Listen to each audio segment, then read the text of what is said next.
Hello সবাইকে, আপনারা সবাই কেমন আছেন? আশা করি সবাই খুব ভালো আছেন। আমিও বেশ অনেকটা ভালো আছি। সকালবেলা ঘুম থেকে উঠে মেয়ে আর আমার জন্য নুডলস করে নিলাম। আর শ্রদ্ধার বাবা তো রেগুলার দই চিড়া খেয়েই থাকে, তাই ওর জন্য একটা ডিম সিদ্ধ বসিয়ে দিলাম। আর আলু দিয়ে আমি একটু মাছের ঝোল করব। ভাবলাম আলুটা ওখানেই সিদ্ধ করে নেই। আর আজকের দইটা একদমই অসাধারণ হয়েছিল। মনে হয় আজকে দুধটা ভালো ছিল। গতদিন আমাদের 3 কেজি দুধ আনা ছিল, কিন্তু সবগুলোই নষ্ট ছিল। ওগুলো ফেরত দেওয়ার পর এগুলো দুধ দিছে, কিন্তু এত পরিমাণ ভালো। আর দইটাও অনেকটা সুন্দর হয়েছে, নিশ্চয়ই তোমরা সবাই দেখতেই পাচ্ছ। যাই হোক, শ্রদ্ধার বাবাকে দই চিড়া দিয়ে দিলাম লবণ দিয়ে। আর এদিকে অল্প একটু পান্তা ভাত ছিল, আমি মরিচ লবণ আর পেঁয়াজ দিয়ে খেয়ে নিলাম। আমাকে পান্তা ভাত এভাবে খেতে খুব ভালো লাগে, যদিও আমি খাই না খুব একটা, কারণ পান্তা ভাত আসলে শরীর ফ্যাট করে। ওই জন্য আমি পান্তা ভাতটা খুব একটা খাই না।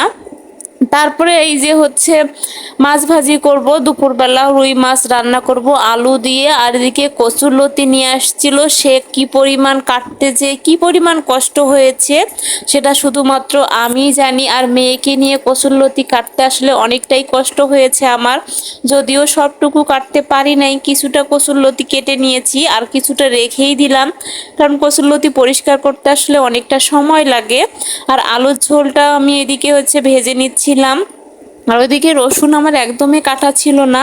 আমি যেহেতু কচুরলতিটাতে আজকে মাছ টাছ কিছুই দিব না, শুধু রসুন পেঁয়াজ দিয়ে রান্না করব, তাই আসলে কচুরলতিটার আমি রসুন বাছতে গিয়ে আলুটা একটু লেগে গেছিল, কিন্তু সেরকম কোনো এক্সট্রা ফ্লেভার হয়নি। যাই হোক, এদিকে কিপটামও করতেছিলাম হাজবেন্ডকে শিক্ষা দেওয়ার জন্য। তারপরে এই তো মাছের ঝোলটা নামানোর পরে এবারে কচুরলতিটা রান্না করব। আর এভাবে কসুরলতি কে কে খেয়েছেন বলুন তো?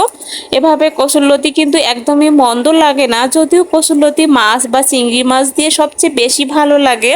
কিন্তু আমাদের বাসায় আসলে শ্রদ্ধার বাবা ইলিশ মাছ বা চিংড়ি মাছ কোনোটাই খায় না। আর রুই মাছ তো রান্না করলামই, আবার রুই মাছের মাথা দিয়ে যদি রান্না করি কেমন হয়ে যায় না। তাই ভাবলাম যে একটু রসুন পেঁয়াজ দিয়ে খুব সুন্দর ভুনা ভুনা করে রান্না করি।